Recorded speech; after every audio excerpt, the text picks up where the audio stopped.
What's good, family? It's your boy I am back for episode two. Episode one was good. I played it back and I listened to myself and I saw okay, this is what I can improve on for the next episode. But happy to be here, happy to share with you guys uh, some of my stories and my ventures. Um,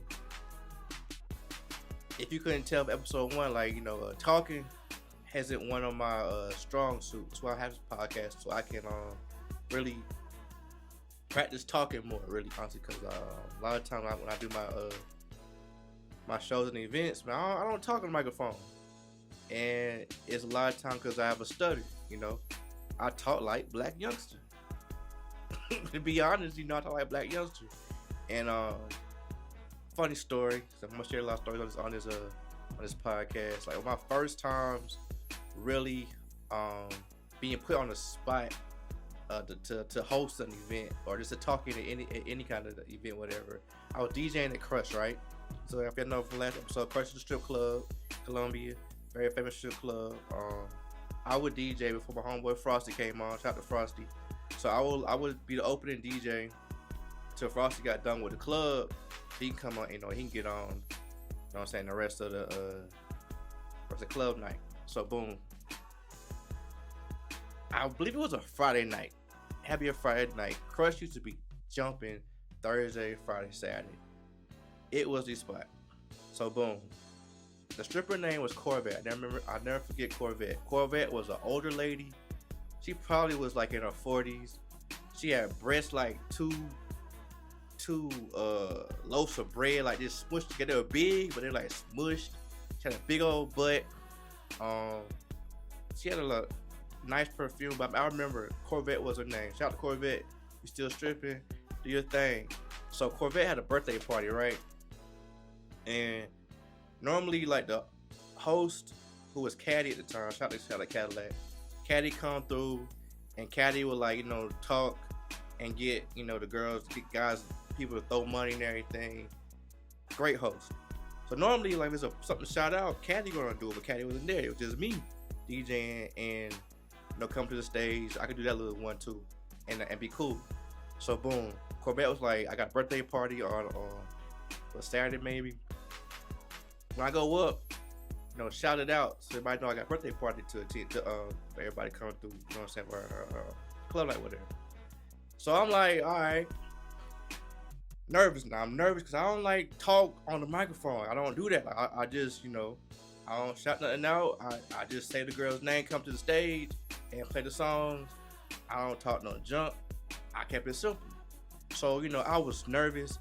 So this time I built up like so much I don't know, I built it up. I said, okay, you know what, I'm gonna do it. So I cut the music down on my mixer. It's silent in the whole club, right? I said,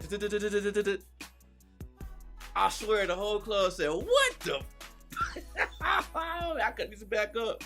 I ain't talk no more until last event I did. That's last time I talked was last week. I had to do a wedding in Charleston. My MC Kenny wasn't there, so I had to talk. But other than that, I didn't talk for years. I was so embarrassed because it was simultaneous. What the whole club yelled at because they didn't know what I was trying to say, and I was so embarrassed. Man, that was like the worst feeling to stutter, and people, laugh at you when you stutter, and you try to play it off like it's like you all good, but deep down inside, like you just hurt. I mean, even some of my friends, like a lot of times I notice if I stutter, they ain't listen to nothing else I say. After that, I can just stop talking because they not listen to me at all. Like nothing I say after that matters because I done stuttered so bad. They ain't listen to me.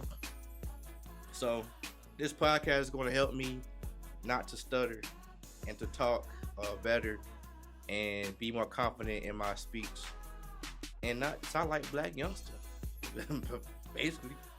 So boom, like I said last episode, I'm going to talk to y'all about how I got started in doing sporting events. So I went to the illustrious Ridgeview High School, one of the best high schools in South Carolina when it comes to athletics. We were always known for putting guys and girls through college, through football and basketball. I played my senior year. I was on a squad, we had a good squad, and then years after that, we always had good squads. I ended up going back to coaching for 6 years with Yerrick Storm. Shout out to Storm Oak Hill, head coach right now. I coach with him, Cam Lee, Christian Savage, Derek Crawford, Wendell Capehart, Fred Buxton. Those are my guys. Carlos Powell, Khadijah, Sessions. We're all on the staff. Great staff, great experiences. We won 4 championships. It was a great time. So, Ridgeview football got a new head coach at the time, Perry Parks. Shout out to Perry Parks. And Perry Parks, so I was DJing stuff around, like for basketball too. I was DJing things around, So I was known for DJing. So he hit me up. It's like, I got a football game, Whitewood, rivalry game. I want you to come DJ the game. So I'm like, cool, bet. Now, I ain't gonna say I was the first. So I don't think I was the first to do this. I want to say Streets was at Irmo. And maybe some other guys were DJing somewhere else. But I wasn't the first. But Ridgeview made it a thing to where at the games, you're going to get entertainment. You know what I'm saying? So, I remember, shout out to Lou. Lou put me in on the tweet. DJ iAM setting up for the Brycewood Ridgeview first game of the season. And I did my thing, man. I got the crowd involved. I had to bring my own speakers. That was above. I had to bring my own speakers. So I'm set up in the stand with my own speakers. That was kind of lame. I'll elaborate on that a little bit later. But yeah, that's kind of how I got started for the most part. Also, I did do the Botanicals Bash, and the time I was doing that as well every December, and that was always a good hit. And even during the Boat Bash, I met other schools. I was able to do their games, because the Boat Bash was always like that event to do it in December. National teams coming down, playing at Ridgeview. I talked to Coach Rosefield. He asked me to do the Botanicals Bash. I said definitely. And my whole thing was just to add to the atmosphere. Kids are already there, parents are already gonna be there, college coaches are gonna be there. So I'm making sure there's a fun. We had a fun time dancing in the stands. One of the most iconic times there where we did a swag surf one time.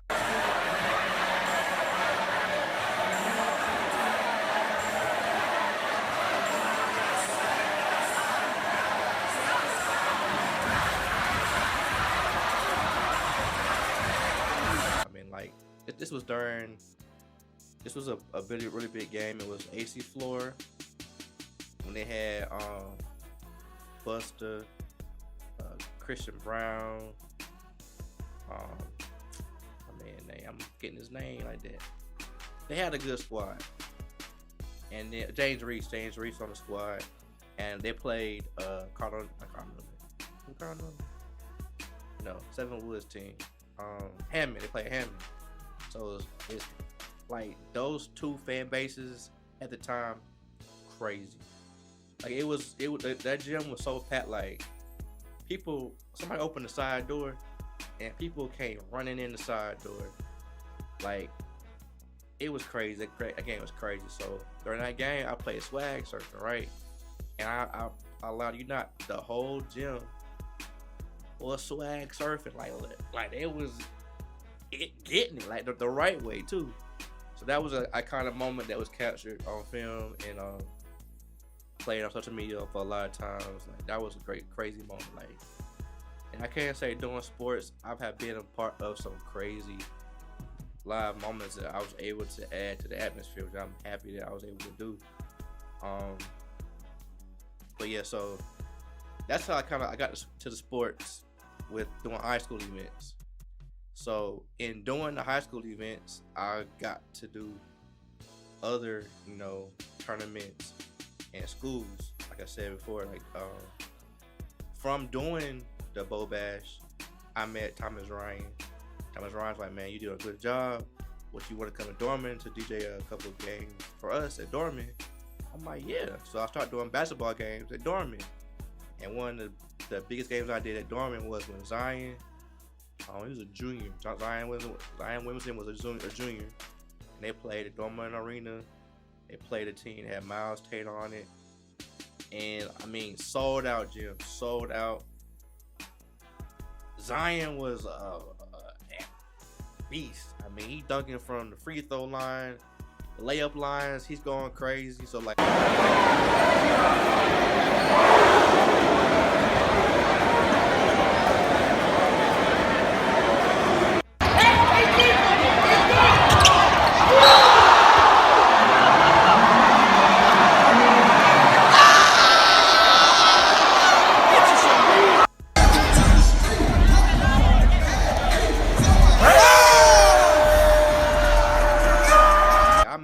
I made sure I was playing all the hits and layup lines, trying to get the players hype, getting the crowd into it, and it was like crazy. I got to see Zion Williamson in high school, like when the whole nation was talking about him as being like the next LeBron, whatever. I was actually able to DJ. I did like maybe 4 or 5 of his games up in the Spartanburg area. It's so crazy. So okay, from doing basketball, I was able to move to doing the football games at Dorman. And like I said, I've done some crazy, like I said before, Dorman was undefeated at home when I DJ'd their games those 5 years. They went to 2 state championships, lost both state championships. They always said if I was their DJ, they would have won the state championships. And I believe it. They would have beat Dutch Fort. I mean, I don't know what it was. I don't know what it was, but I was able just to play. Yes, I'm playing songs for the players to enjoy. I'm also playing songs for the people in the crowd to enjoy. Like, what is a song that's the player made? I'm gonna figure out a way to play it during the game when I have a lot of time to play games, a lot of times to play the songs. So they'll turn up for a play with it. They have to get right for a play. That's one thing that I do pride myself on is doing research on a lot of areas, a lot of teams, background, things like that, where I could play. I'll DM a player, ask them what their favorite songs are, so that I can make sure what I'm playing is what they want to hear.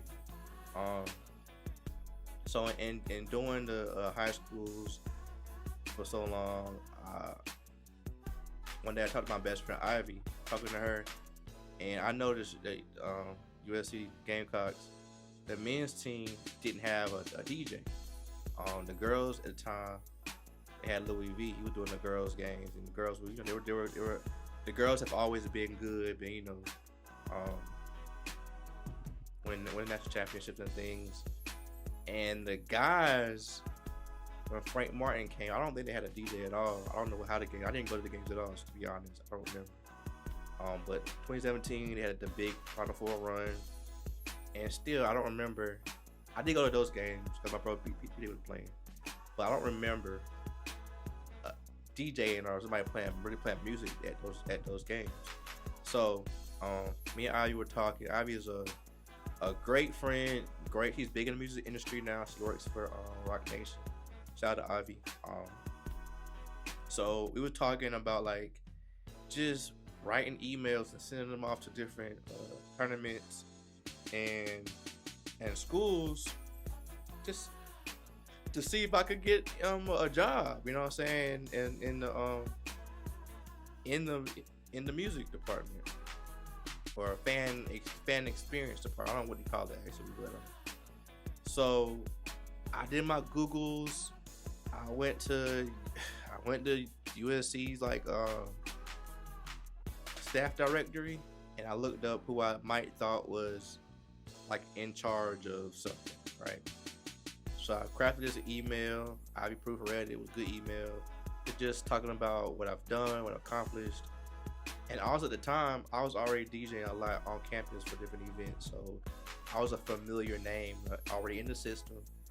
Um, so I emailed. I can't remember the guy's name right now, but I sent him an email, and normally it was me, and someone sent me an email that it wasn't the right person, I probably wouldn't respond. But this guy, he responded, and he said, you had the wrong person, but this is who you need to email, and gave me the guy's email. So I emailed the guy I was supposed to, and he was like, we would love to talk to you more about it, and see what we can do. We already have like some DJs on tap, but if somebody's like sick, whatever, we can always call you. So what happened next? I think that guy, he went to a different school, so now there's a new guy in charge, Joe O'Clair. Shout out to Joe. So Joe sending me an email, and I basically we talked up through email. We got on the phone, talked to each other on the phone, and at the time they wanted to make the games more lively, more fun. The team wasn't bad, but they wanted to make the games more fun. So I was like, I would love to add to the atmosphere. Obviously, I told them what I did before with the Chick-fil-A Classic, the Bodegas Bash, of course, the high school game. So I'm excited and ready to get on board. You know what I'm saying? So like, I really didn't understand that demographic of people, because high schools, the kids are really involved.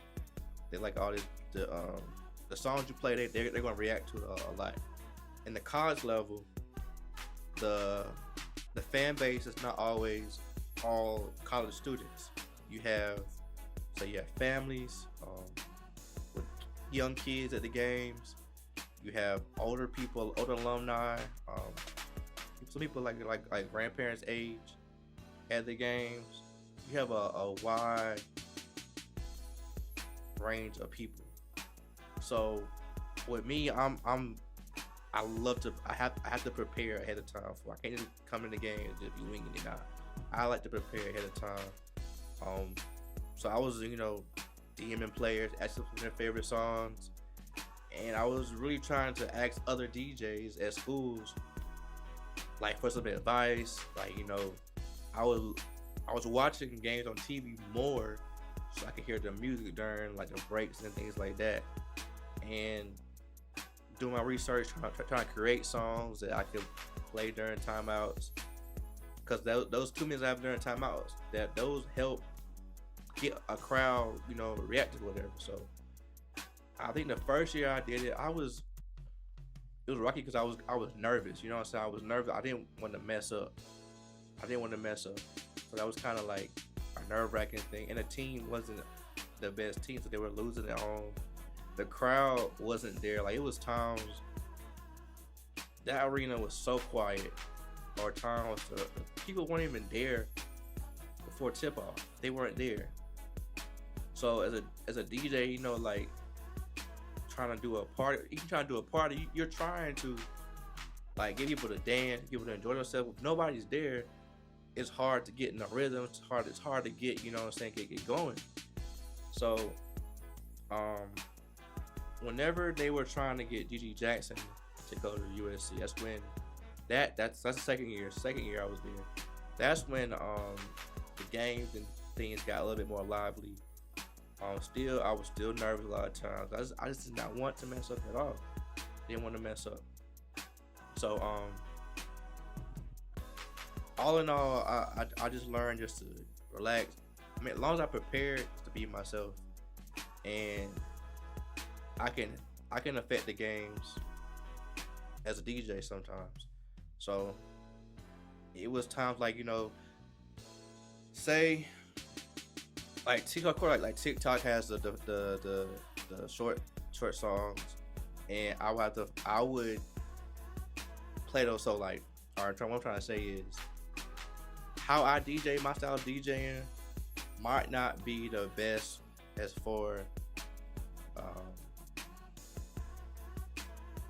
might not be the best for everyone because like I had issues with like the cheerleading um, squad. They rely on the 8 count, so a lot of times if I'm changing a song, even though I'm just transitioning the song, it's the same BPMs. They was about to lose count, and they will be off beat to them, even though I'm on beat. So I would have to be mindful of that sometimes. Like sometimes I would want to change a song on the kick, and when I change the song, even though it's different BPM, it still flows. So for example, if I'm playing Handsome and Wealthy by Migos, and that's 146 BPM, and I want to go to Lowdown by Little Baby, and I'm playing it, that's 130 BPMs. I can't play them together, right? But I know, like, after like my DJing style, I always drop a song or take a song after a sentence, after a phrase, or on that kick beat. So I would, after me go say Handsome and Wealthy, I would drop Lowdown a Little Baby, right? And even though those songs, the BPMs were so totally different, and you could tell a lot of times the cheerleading team, they would get frustrated with me because the count ain't right. They can't count. The beats are different. So having to fight through that was challenging at times. But I feel like I did a good job. Like this past season with USC, they had a great team. A lot of big home games they won. One of my most favorite moments was we played University of Florida, and it was under 4 minutes, so it was really crunch time. The fans were into the game. I mean, it was pretty packed in there, and at the time, that Little Baby song Lowdown, everybody claps. Everybody clapping, right? So I played it during one of my last timeouts. Now my last timeouts is one of my big timeouts. Most of the time it's all me. It's no reads. It's all me. So I have to really, for like 3 minutes, have to play some hype music, get the crowd involved. Normally, I'm known to like on Right Foot Creek with a Young Boy or Taylor Swift, Shake It Off, Two Steps, DJ songs like that. But I always know Lowdown is one of my go-tos as well. So what made this one so memorable was when I played Lowdown, the whole student section was doing a gator clap. I thought that was so hard because like I don't know if I don't even think it went viral or anything like that, but I thought it was so hard that the whole crowd was doing that, and it was a great feeling to see everybody involved, and of course they was winning the game as well. That was fun. One thing I did my first year DJing was I wanted to incorporate the artists in South Carolina being able to showcase some of their songs at the games. So I was gonna do a contest at first. I'm like, how can I make this a contest? But at the same time, I didn't want to feel obligated to play people's songs. I wanted to kind of like maybe happen like to find people's songs that I could play and just ask them, okay, can I get a clean version of this song in the DMs, whatever. So I feel like I know it was a good idea. It worked well, but I know I could have done it better because I felt like a lot of times SC artists, for some reason, were feeling like a little bit entitled. I didn't understand the entitlement because I was like kind of doing a favor, even playing songs that were like not known. Because at the same, like most of the time, like if the song is not known, it's not going to get a reaction from people that don't know the song. You know what I'm saying? Like, so like I would try to play the songs in timeouts, but like, yeah, I'm playing a song from South Carolina, but nobody knows this song. And one artist one time, I felt away. They were at the game, and I played this song. I'm not gonna say his name because he cool and everything. But I played this song. Like I watched him like on this camera phone, like flex whatever. You know what I'm saying? And like he was flexing on his camera whatever. But like when he made a post, I ain't getting no shout out. I ain't getting no tag. It's like, man, I ain't had to play your song. I could have played something that everybody knows, but I saw you in the crowd. So I figured I showed some love, and I didn't like that. I don't know if that's selfish, but I didn't like that. I didn't like that. So I didn't play his song. I didn't play his song much after that. I didn't like that feeling. Like, yo, I'm doing you a solid. A lot of DJs don't play local music.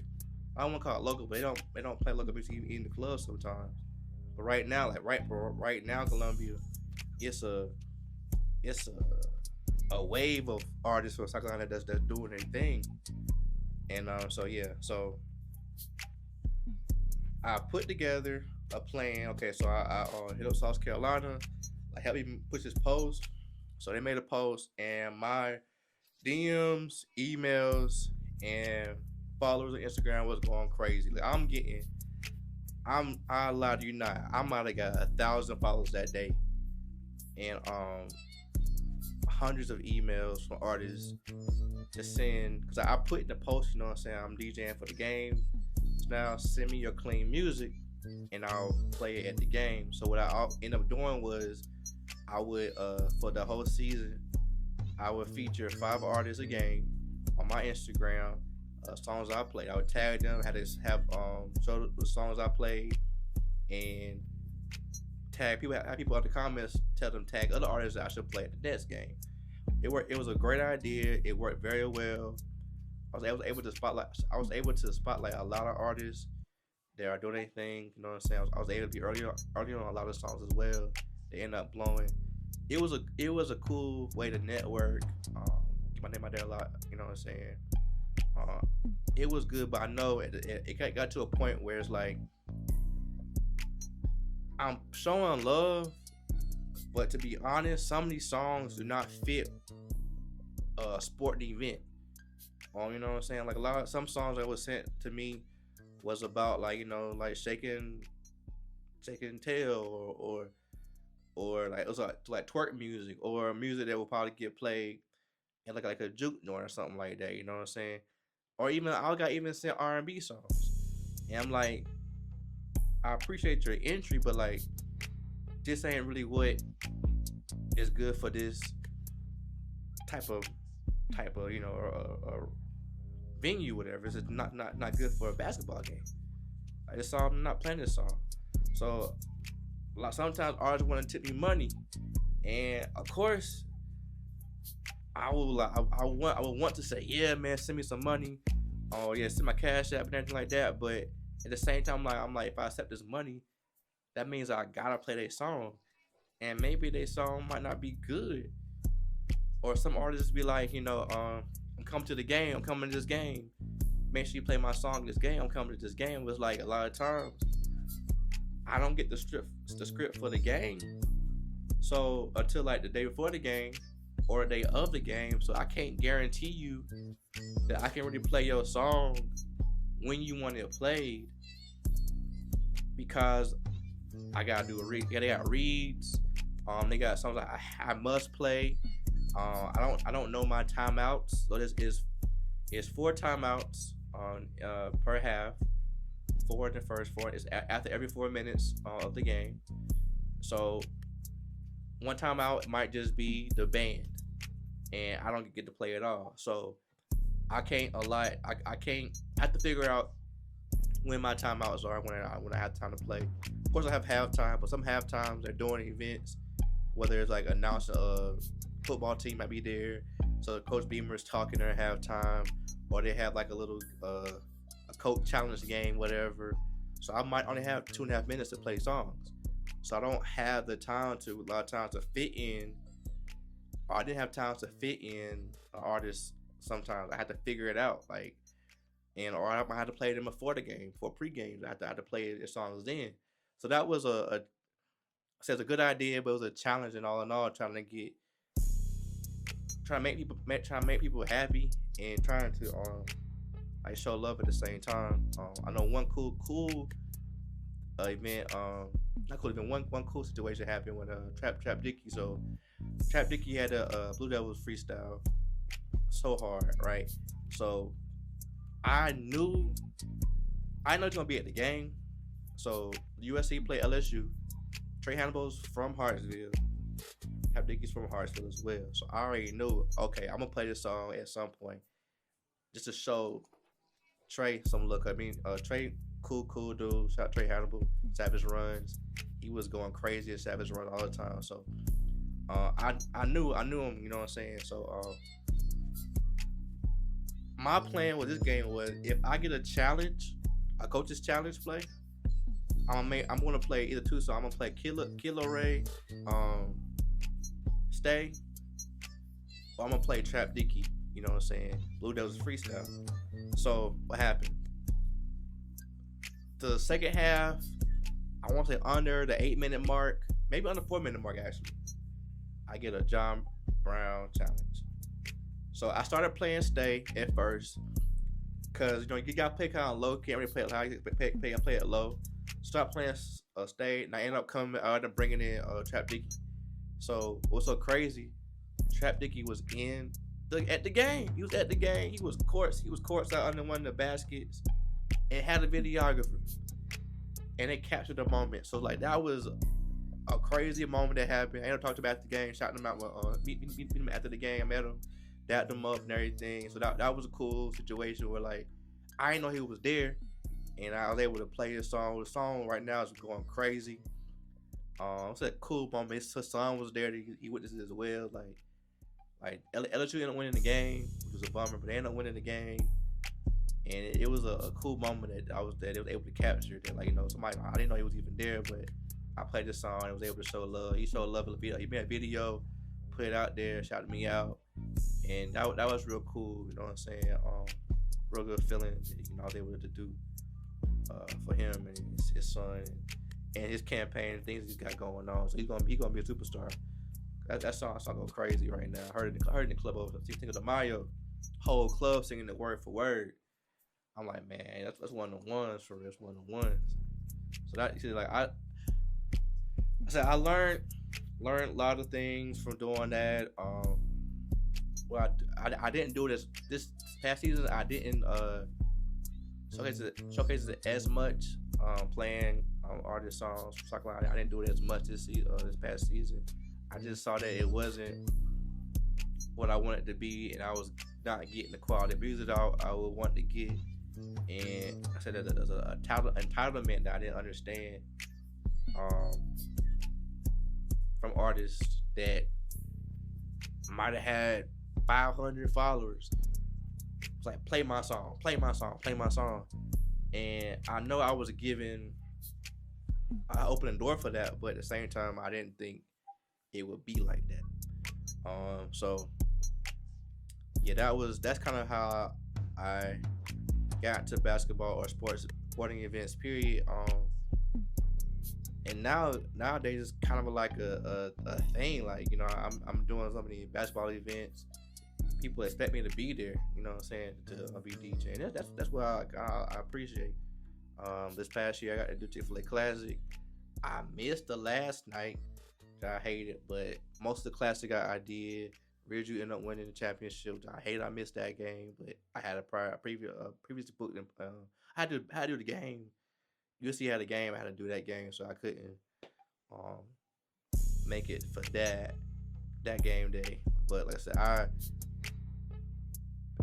it feels good when teams from Virginia, teams from California, the coach come up to me like, man, you doing your thing, man. Or they'll come in there and they request a song. Like I said, with tournaments like that, if a team is from Texas, from Houston, the whole start lineup, the whole lineup, with the whole start lineup time, layup line, I'm playing songs of Houston artists. If a team is from California, I'm making sure I'm doing a California set. And I appreciate when like the adults, for the most part, they hear what I'm playing and they they say that I know I'm doing a good job. Like my love language is words of affirmation. And people like tell me I'm gonna do a good job. That's when I feel the most love. Um, so yeah, I do enjoy that. Like a lot of times with tournaments like that, like when it's like 12-hour days, it's like, man, of course you watch basketball. I love watching basketball. 8 games.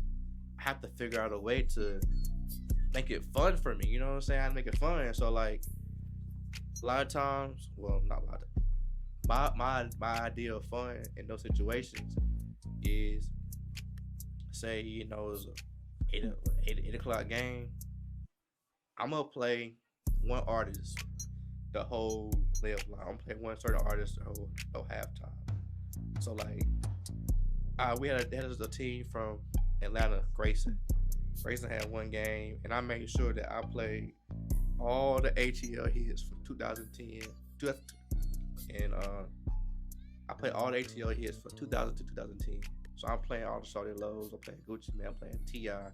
And the coaches, they over there having a good time, cause they vibing out with me, and that makes me have fun when I see somebody vibing out having a good time. Cause like I said, it gets boring at times having to play the same Young Boy songs that the kids like Young Boy, or the same Boss Bandilo songs, same Sexy Red songs, the same Gunna songs, same Lil Baby songs. So I make it fun for me by, like, you know, I'll play a whole Jeezy set.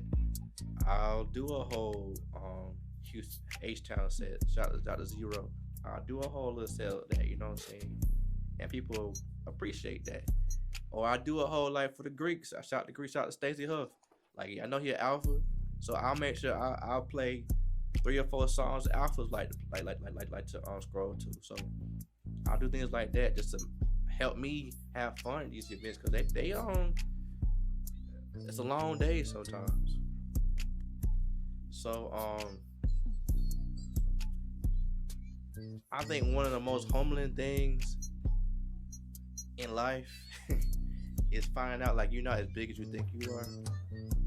So I had the idea to sell some merchandise, sell some clothes. Shout to MedStar. So I had some idea to sell some clothes. I went on, got my design made, and the design was so hard that like I did not plan how to release the clothes. I just got the design made, I got some mock-ups made, and I found a distributor that I thought was good, and I put it out there. I made a post on Instagram, and the post getting all this love. My shirt's right here's one of my shirts. I had this nice post. You know what I'm saying? It's getting all this love. I put about me going on tour. Well, the shirt said something about tour. I'll get into that as well later on. So I made a post. I think I'm about to make some money. I'm about to get rich. Selling t-shirts. Y'all, I sold 6 shirts. And yeah, I sold 6 shirts total. I know I bought 2 of them myself. So I sold 4 shirts. For real. One of them was my cousin. And people were saying like, I'm about to buy a shirt. So I'm selling the shirts and not realizing like, yo, you don't have any shirts. How are you gonna sell some stuff you don't even have? So I'm scrambling trying to get stuff made. I done bought shirts, and this is a mess. So I tell everybody, you know, that bought stuff, you know, apologize for the wait, but it's gonna happen, whatever. I end up giving everybody their money, but I end up refunding everybody's money that bought the shirt, because it was a disaster. Like, one, I didn't know what I was doing for real. I'm watching these YouTubes of guys that sell the clothes, trying to copy them, but I must have missed some steps because I didn't do it right. And when I finally got the shirt, like, okay, on the back of this shirt, I don't know if you can see it, but the print all messed up. Like, it's my face on there, like it was a mess. So then on the shirt, I thought, okay, all these companies put in, like, you know, tour on the back of their shirts, and me not realize, okay, you're a DJ, They think you're actually on tour. Y'all, I wasn't on tour. I didn't go nowhere. I won't book for nothing. I was just in those cities. Those are some of my favorite cities that I've been to. But I went on no tour. Yo, I'm in the club one night, and the dude's like, man, you got a 4X? You got a 4X? I was like, man, I can get you a 4X. Yeah, I seen you on tour. When you gonna be in Brooklyn, man? When you gonna be in Brooklyn? And what's so crazy? I was gonna be in Brooklyn for the NBA draft at the time. I'm gonna be DJing though, but I was gonna be in. So I was like, y'all be in Brooklyn for the NBA draft? Nah, I ain't. I'm lying, but really I ain't lying, but I am lying. So like that was happening a lot of time. My uncles and things talking about I'm be on tour, telling everybody I'm be on tour. I ain't tell my grandma I'm be on tour. No one good to I ain't gonna be on nobody's tour. Like I'm just traveling around going to different events. Went to the NBA draft. Where else did I go? I did go to Cancun at the time. Was you know how I do, be out and about with people. I went somewhere else that was actually on the back of the shirt, but I went to Vegas. My boy Cam's birthday. Of course I was in Charlotte for doing something in Charlotte. I was in Raleigh. Not no tour though. I was not on no tour. Now that was kind of funny that people thought I was actually on tour because I put a shirt out that said tour 20 summer tour at that. No date, but just summer tour. So I'll never, but I do if you want a shirt. I got some still on my website. I got one right here. It's a 2X. So if you want a shirt of me, hit me up. It's going for the low. I want to get rid of it at this point. But you know, it's episode 3. My episode 2. I'm tripping. It's episode 2. Episode 3. I'm gonna have a guest. We're gonna talk about love. Talk about different songs. We're gonna talk about dating and the struggles of dating and being in nightlife. I think it'll be a good episode. Y'all really enjoy my perspective on things. Probably enjoy some tea I'm going to spill about who I've been dating, who I've been hanging out with. I ain't saying that. I'm lying. I ain't saying who I've been dating, who I've been hanging out with. Y'all see me on Instagram. Y'all see me out the country. I'm with somebody, but that ain't my somebody. That somebody can't be you. You know what I'm talking to. It can be you. But yeah, so episode 3 on the way. And be sure to check out my newest venture. It's called Saturday Morning Groove Sessions. I'm going to be playing 15 minutes of an artist's greatest hits. I think it's going to be a fun fun show. I'm dropping on YouTube and IG exclusively every Saturday morning at 10 a.m. Kind of reminds you of like a Soul Train or Saturday morning cartoons. I'm hoping to bring that kind of feeling back. Hope you guys tune in and support. Till next time, I am out.